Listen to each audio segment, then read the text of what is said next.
Mtazame nyoka wa shaba uishi. Mtazame nyoka wa shaba uishi. Haya maandiko nitasoma mwenyewe. Mtazame nyoka wa shaba ufanyeje? Uishi.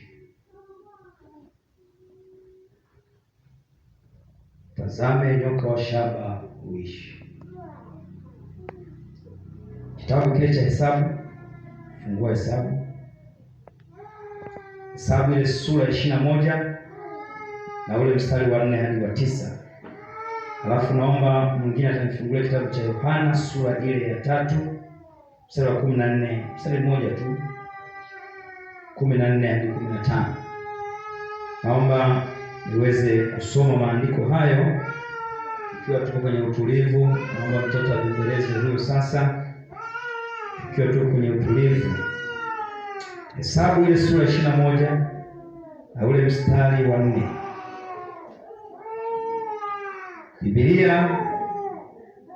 Biblia inasema hivi. Haleluya. Kote tumepata. Nipende kushukuru Mungu kwamba asante mtumishi wa Mungu Gerald. Jamani, hivi ninavyohubiri hapa ibada hii iko live bila shaka. Bila shaka iko live. Amina. Kwa hapo mko live. Amina. Mko live. Tuko live. Ashukuru mtumishi wa Mungu amtengeneza YouTube ya kanisa hii GT Shilo. Kwa tuko live. Amina. Hata kwa mmeimba hapa mlikuwa live. Yesu asifiwe sana. Amina. Naomba nisome maandiko haya. Anasema wakasafiri kutoka mlima wa Hori kwa njia ya bahari ya Shamu ili kuizunguka nchi ya Edom. Watu wakafa ile njia. Sema watu wakafa moyo kwa sababu ya ile njia. Watu wakafa moyo kwa sababu ya ile njia. Rudia tena. Watu wakafa moyo kwa sababu ya ile njia. Watu wakafa moyo kwa sababu ya ile njia. Naendelea tena. Mstari wa 5 anasema watu wakamnung'unikia Mungu. Wacha nisome tu hapa sasa. Watu wakamnung'unikia Mungu na Musa, mbona mmetupandisha huku kutoka nchi ya Misri ili tufe jangwani? Maana hapana chakula wala hapana maji, na roho zetu zinakinai chakula hiki dhaifu. Bwana akatuma nyoka za moto kati ya watu. Sema Bwana akatuma nyoka za moto kati ya watu. Bwana akatuma nyoka kati ya watu. Wakawauma. Watu wengi wakafa. Naomba endelea kunisikiliza tena. Mstari wa 7 anasema watu wakamwendea Musa wakasema, tumefanya dhambi kwa sababu tumemnung'unikia Mungu, na wewe utuombee kwa Bwana atuondolee nyoka hao. Basi Musa akawaombea watu. Bwana akamwambia Musa, jifanyie nyoka ya shaba ukaiweke juu ya mti, na itakuwa kila mtu aliyeumwa aitazamapo ataishi. Mungu akafanya nyoka ya shaba akaiweka juu ya mti, hata ikiwa nyoka amemuuma mtu, alipoitazama ile nyoka ya shaba akaishi. Yesu asifiwe sana. Amina. Tunazungumza habari ya kumtazama nyoka wa shaba. Habari ya nyoka wa shaba, wapendwa. Hospitali sasa hivi tulizonazo, ukienda umefanya research, umefanya utafiti kujua nyoka wa shaba kwa nini wanatumika kwenye hospitali wakati mwingine. Ukienda pale KCMC utakuta kuna nyoka wa shaba, kuna ishara pale. Mzee ushaikuona? Asante, nashukuru ushaikuona.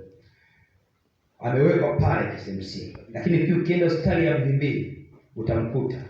Ukienda hospitali ya Benjamin Mkapa Dodoma utamkuta. Nini maana yake yule nyoka pale? Nyoka nini maana yake? Kwa nini hospitali ziweke nyoka ile kama ishara? Nyoka kwa tafsiri yake kibiblia, nyoka ni ishara ya uponyaji. Nyoka ni ishara ya uponyaji. Yesu asifiwe sana. Sasa wewe makini, usifikiri wale nyoka na wajua wewe. Usifikiri wale nyoka na wajua wewe. Nyoka ni ishara ya uponyaji. Lakini nyoka ni ishara ya wokovu. Nyoka ni imani. Huyu nyoka aliyeambiwa. Na maneno haya tunayosoma hapa kitabu hiki cha Hesabu ni maneno ambayo Mungu anaongea live na mtumishi wake Musa. Wanaambiwa wana wa Israeli, wanapewa maneno haya. Wanaambiwa anawaambia, anasema mstari anasema wakasafiri kutoka mlima Hori kwa njia ya bahari ya Shamu ili kuizunguka nchi ya Edom. Watu wakafa moyo kwa sababu ya ile njia. Nikasema turudie hapa nikiwa na point fulani hapa. Wakafa moyo kwa sababu ya ile nini? Ile njia.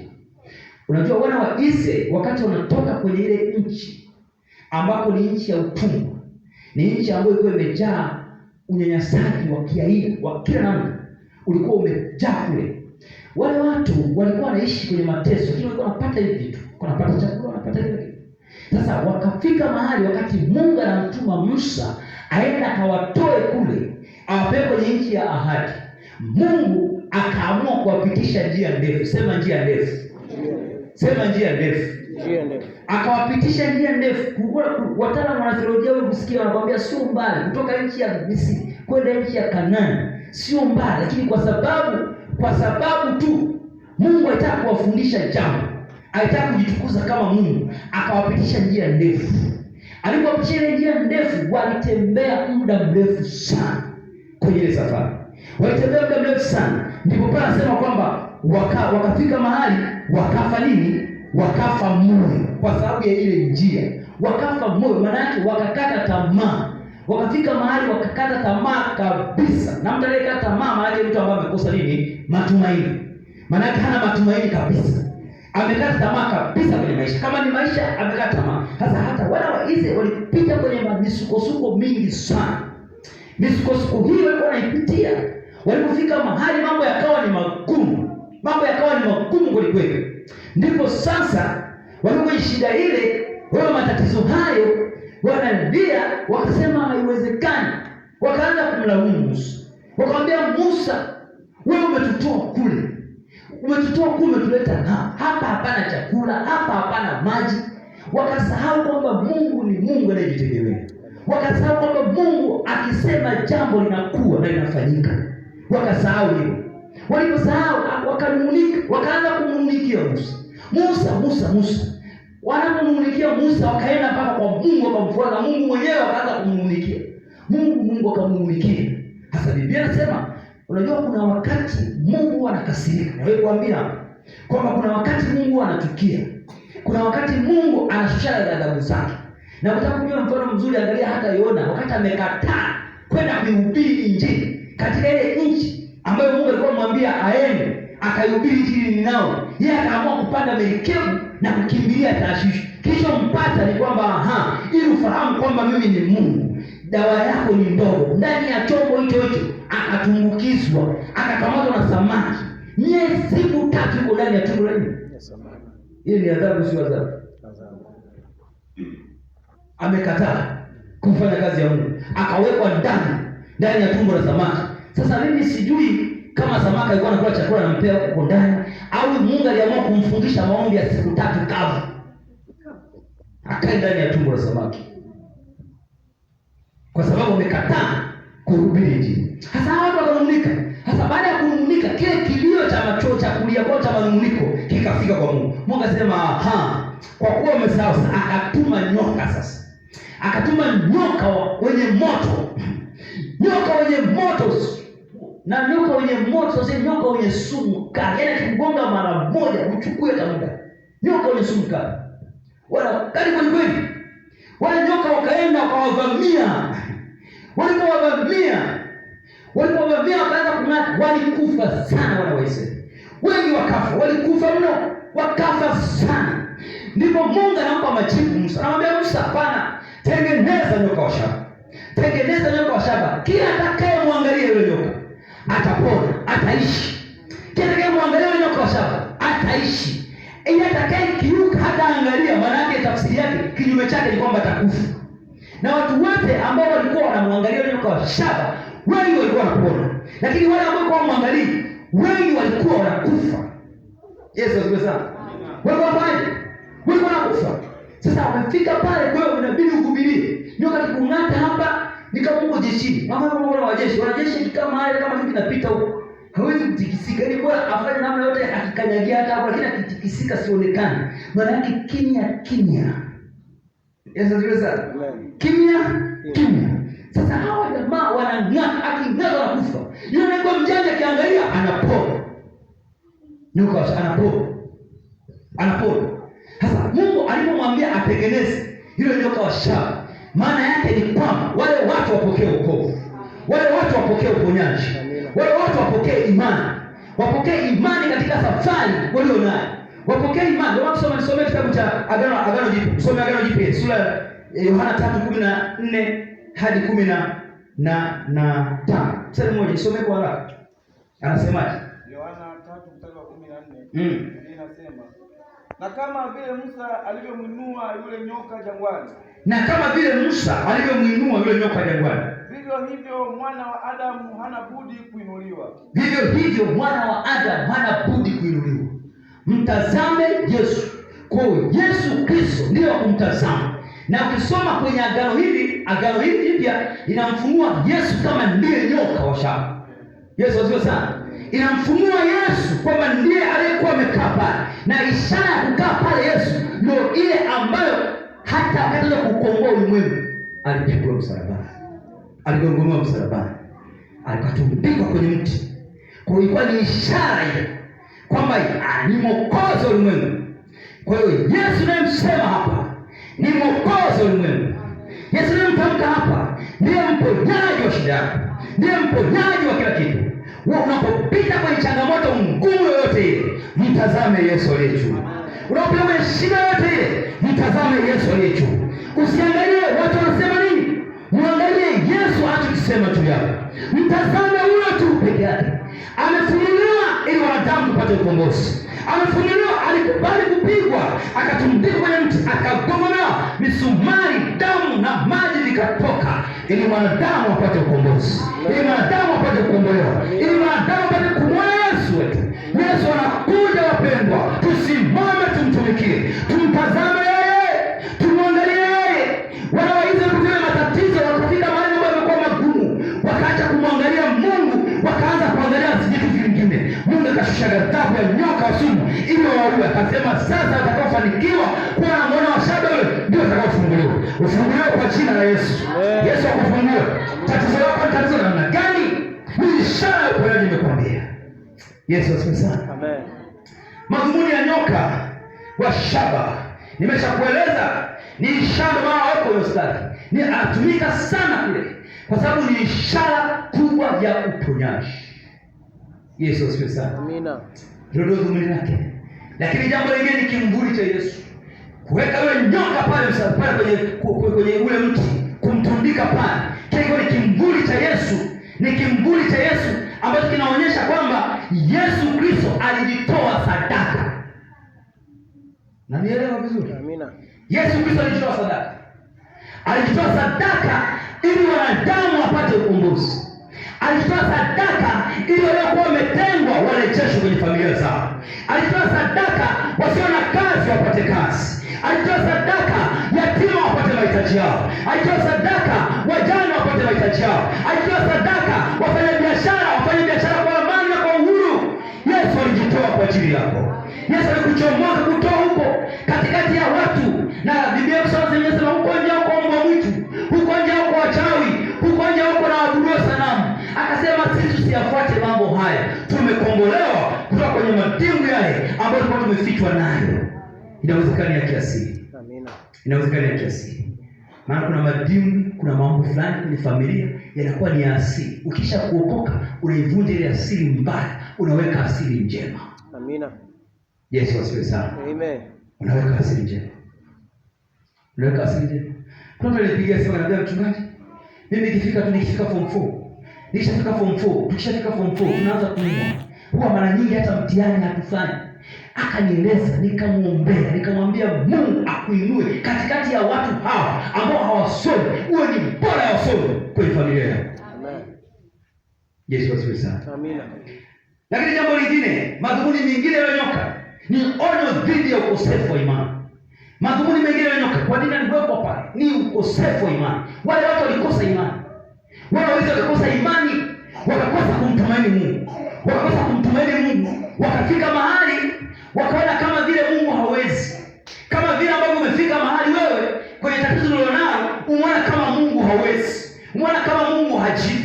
Umeona kama Mungu hafanyi. Na hapo ulipo umejaa manunguniko.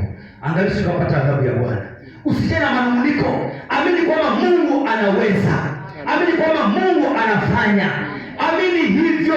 Amini hivyo, usinungunike. Mwambie mwenzio manunguniko Mungu hapendi. Manunguniko Mungu hapendi. Mwambie kabisa manunguniko Mungu hapendi. Manunguniko Mungu hapendi. Usiwe na manunguniko kwenye kazi ya Mungu. Usiwe na manunguniko.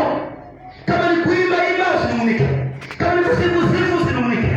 Kama ni kuhubiri hubiri, usinungunike. Kama ni kufagia fagia kanisa, usinungunike. Kama ni kufanya kazi yote kanisani, fanya, usinungunike. Usinungunike. Yesu hapendi manunguniko. Na ndani ya kanisa hili manunguniko kwa jina la Yesu yatoke. Amen. Tuwe salama kwa Bwana. Tuwe salama kwa Yesu. Manunguniko leo yameharibu makanisa. Watu kunungunikiana tu. Watu kupenda ngoe pale kusafisha vizuri. Umeambiwa kusafisha vizuri, akafikia kusafisha. Mbona ufagia pale ufagia tu kacha karatasi pale. Kwa hiyo kama unaacha karatasi utakaje? Huyu ni mshirika. Kama unaacha karatasi utakaje? Basi tunakuta tunaona mtumishi. Ni wewe kwa mfano siku moja. Wangapi wanamfahamu Mungu? Yule mwenye miba. Yule Mungu, Mungu. Mungu anatunaga. Anatembea na mpendo wa jamaa. Kata anatembea. Lakini ukimgusa ile miba yake ni mikali.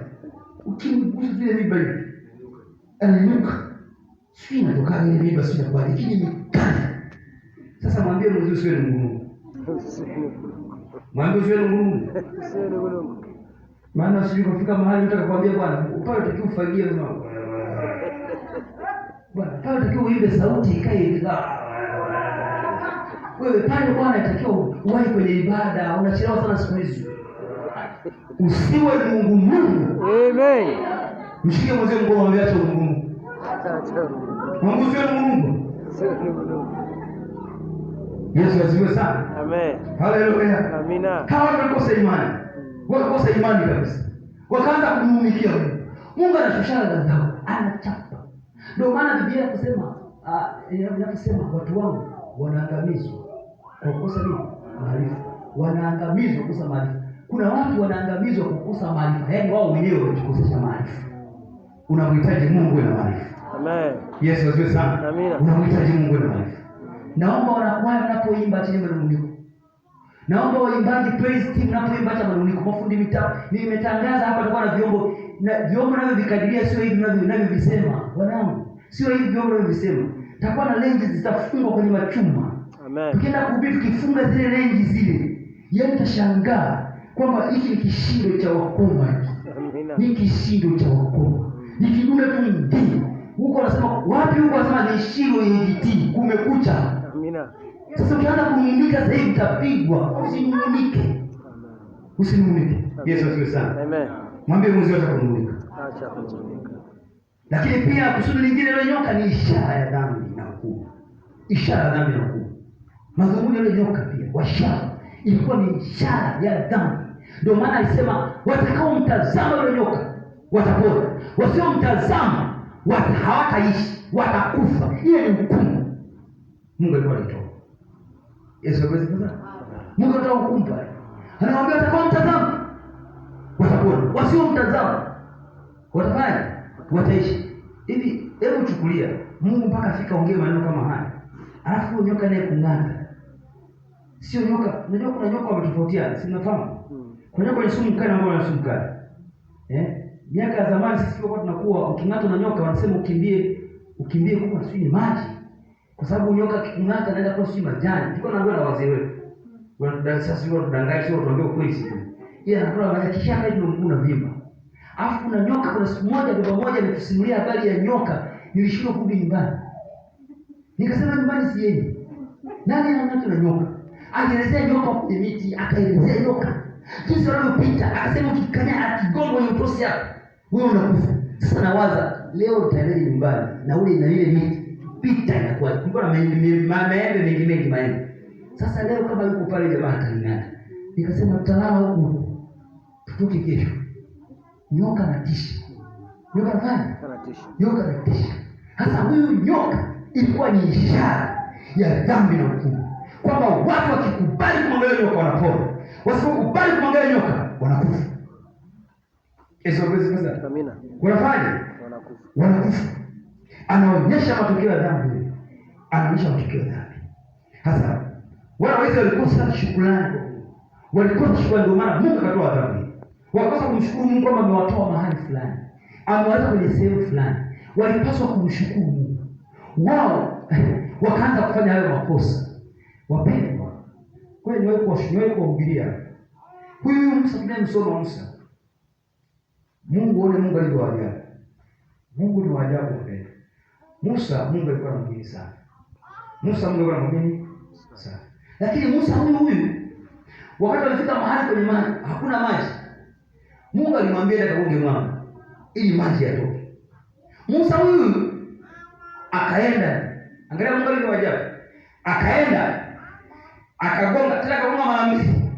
Akagonga na maji yakatoka. Yalipotoka yale maji, Musa akasema, sasa ndio kuambia kwamba maji.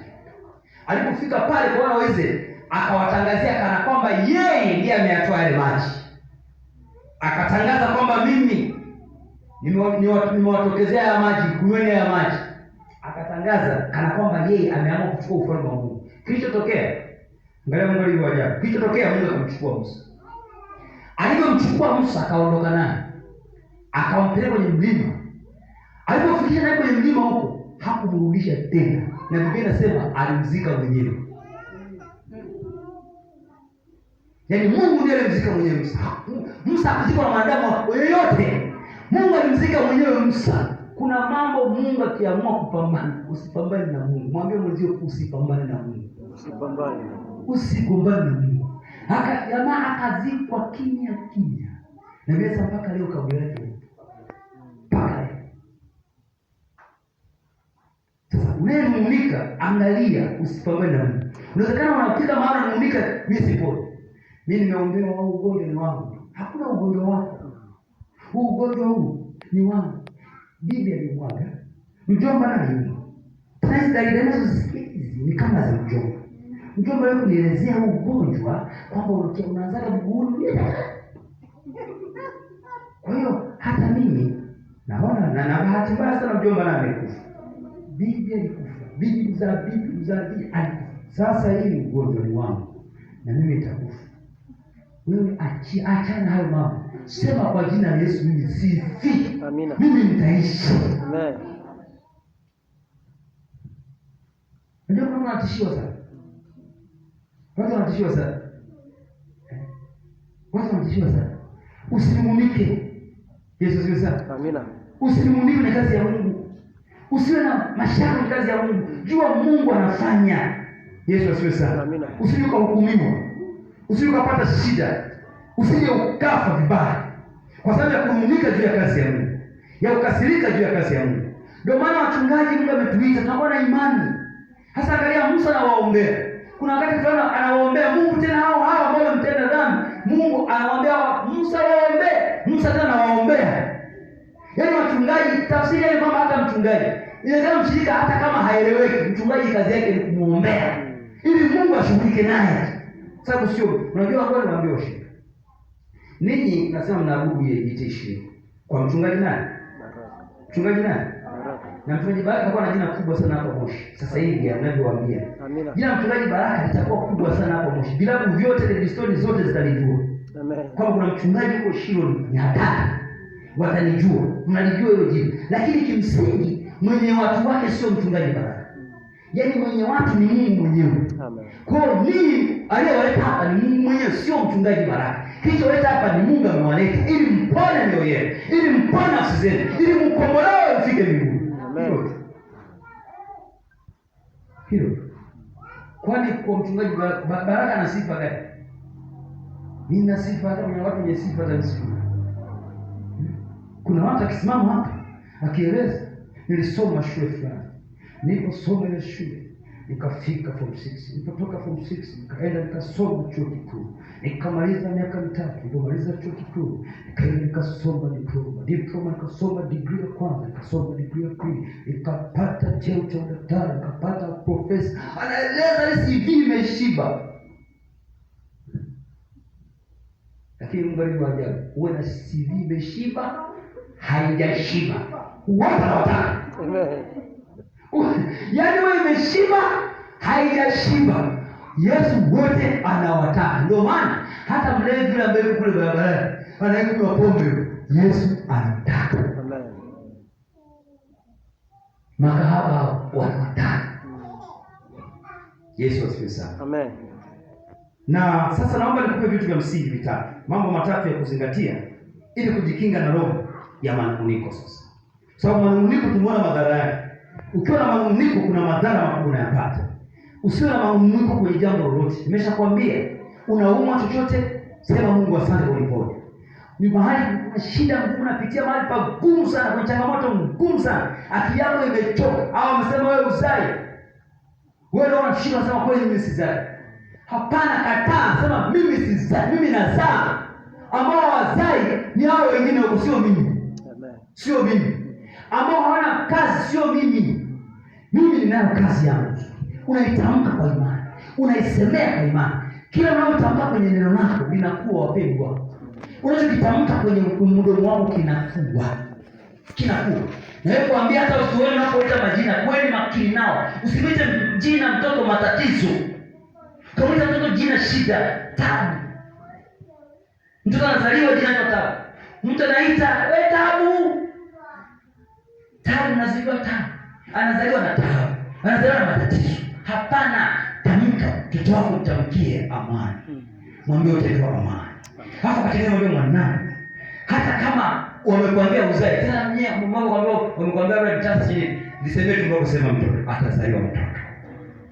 Atazaliwa mtoto. Na unatamka, unamtamkia jina. Nasema kwa jina Yesu, amani atazaliwa. Esther atazaliwa. Amen. Hana atazaliwa. Amina. Unatamka maneno ya ujasiri. Unapomwamini, unajua hata nyumbani sisi watu tuna watoto. Hivi mtoto akija sana anamwamini kwako, unaweza kumtimizia mahitaji yake yote. Kisha mmoja mama, ni kumumunika tu, yaani yeye hajui asante, anachojua yeye kumumunika. Huwezi kumtimizia. Na Mungu ni hivyo, anataka watu wakwenda mbele zake. Anasema eleza hoja za msingi upate kupewa haki yako. Eleza hoja ya msingi. Peleka hoja. Acha kuwa na maombi yasiyokuwa na hoja. Peleka maombi yenye hoja. Peleka maombi yenye hoja. Ukipeleka maombi yenye hoja, Mungu anajibu. Amina. Yesu asifiwe sana. Amen. Mtu wangu mvua ilinyesha, tulikuwa kwenye matuba hapa. Mvua imenyesha, maji yamejaa kanisani. Matuba yamechanika. Huku pembeni kuko wazi. Alafu nimekaa, nikatoka hapo kwa mtu, nikaanza kuimba. Naimba wimbo. Nikaimba wimbo, nikasema Mungu tenda muujiza. Tenda muujiza. Fungua watu Mungu, walete bati. Fungua watu Mungu, walete hela. Tujenge kanisa. Kwa nini twende? Matuba yanachanika kila baada ya wiki mbili. Na siku moja bahati mbaya mtu wangu Mungu akubariki, alipata shida. Mtu mmoja kumwambia, mimi naona ni banda la kuku. Banda la nini? Walikwambia ni banda la ng'ombe. Hilo kanisa mmejenga hapo ni banda la ng'ombe. Mke wangu anambia jipe moyo mama. Ni banda la ng'ombe. Tutajua siku moja tuendelee. Lakini sasa tumeendelea. Nilivyoomba nikapeleka hoja zenye nguvu. Baada ya kupeleka hoja zenye nguvu, simu mchungaji uko wapi? Niko Moshi hapa Kiboshoroni. Kesho nakuja kutoa bati 40. Amen. Bati 40. Kaulizia hadi nikaenda 5 star. Nikauliza bando la bati. Wewe bali bebe kaambia sawa. Alipofika mmoja akamgusa, hakunua bando, hakuweza bando tu 40. Akaongeza na bando mengine. Akasema naweka wapi? Kaambia sasa kuweka yote msita weka. Akasema natafuta kenta. Peleka nyumbani kwako weka. Nikabeba kwenye kenta nyumbani. Amen. Ni mabati hapo. Nikapanga sebuleni, weka makochi pembeni huko yakae na mabati ya Mungu hapo, yatulia. Nikakaa hapo. Nikasema sasa haya kusafisha kwa pega kanisani. Na bahati nzuri za Mungu tusaidie sana na waza hela ya ufundi. Nikasema Mungu wa mafundi na wajua, mafundi watakuja waleta Mungu. Sinumuliki naeleza hoja za msingi. Mungu mafundi watoka wapi? Nikapigiwa simu pa Askofu Manyara wa kanisa la AGT. Kanipigia simu, mchungaji tunakuja. Tumekodi Noa, tunakuja kupiga wenyewe wachungaji. Hili jambo limejengwa na wachungaji wa AGT. Amen. Hakuna mtu amejenga ile jengo, ni wachungaji. Askofu alipanda pale, wengine wameingilia. Ndio maana watu wasema mbona pale, naambia niache pale kae, utarekebishwa baadaye. Ni kazi ya Bwana hiyo. Amen. Wakaja hapa, tunawaza sijui tafadhali, tutawanunulia nini? Watakula nini? Tunawaza. Wakaja na chapati zao na machai tu. Akasema wewe mimi Mungu. Wakaja hapa na sisi tukaanza na sisi wetu kana. Amen. Machapati makubwa. Vichupa limejaa. Nyoyo imepaki hapo. Misumari imekuja ndogo nini. Kila mtu anakuja na kifaa chake. Wakishika kamba, wewe mchungaji futa hapo. Wale wengine nyumba hapo tungesema yes. Amen. Hoja. Mwambie mwenzio acha kunung'unika. Acha kunung'unika. Nataka nikwambie hata hiyo tema unaliwaza hapa, hiyo gorofa unaliwaza ni sekunde tu. Kufuma na kufungua jengo tu. Mungu anaweza. Amina. Mambo matatu ya kusaidia kuzingatia ili kujikinga na roho ya maadui. Jambo la kwanza, kuwa ni mtu mwenye shukrani mbele. Kuwa ni mtu mwenye shukrani. Mshukuru Mungu. Unapotendewa jambo, mshukuru. Yesu asifiwe sana. Amen. Moja ya njia bora ya kupambana na manunguniko ni kuwa na moyo wa shukrani. Alafu moyo wa shukrani ukiona hata katika changamoto au kwenye mambo mbalimbali ya pitia, wewe cha kufanya mshukuru Mungu. Naomba nisomee Wathesalonike wa kwanza 5:18. Wathesalonike wa kwanza 5:18. Kuwa ni mtu mwenye shukrani. Mshukuru Mungu. Na wengine hapo mmeanza kazi hujamshukuru Mungu. Umeanza kazi hujamshukuru Mungu. Nikualike mshukuru Mungu. Ili Mungu alinde kazi yako. Amen. Yesu asifiwe sana. Amen. Mshukuru Mungu. Kazi yoyote ile. Wathesalonike wa kwanza 5:18 somea. Nasema anasema shukuruni kwa kila jambo. Shukuruni kwa kila jambo. Kwa kila nini? Kwa kila nini? Kwa kila jambo mshukuru Mungu. Maana hayo ni mapenzi ya Mungu kwenu katika Kristo Yesu. Maana hayo ni mapenzi ya Mungu katika Kristo Yesu. Kwa hiyo uweze kuepukana manunguniko, wewe mshukuru Mungu. Na huwa ukimshukuru Mungu hasa kwa mtu wangapi umekuwa mtu amekukwaza, alafu wewe una haki. Wewe una haki kabisa. Unajua kabisa huyu mtu amenionea. Alafu naamua kumwambia hivi. Ndugu yangu nakushukuru. Najua kabisa kwamba mimi sijafanya, hiyo umeniambia nimefanya. Nakubali. Asante. Huyo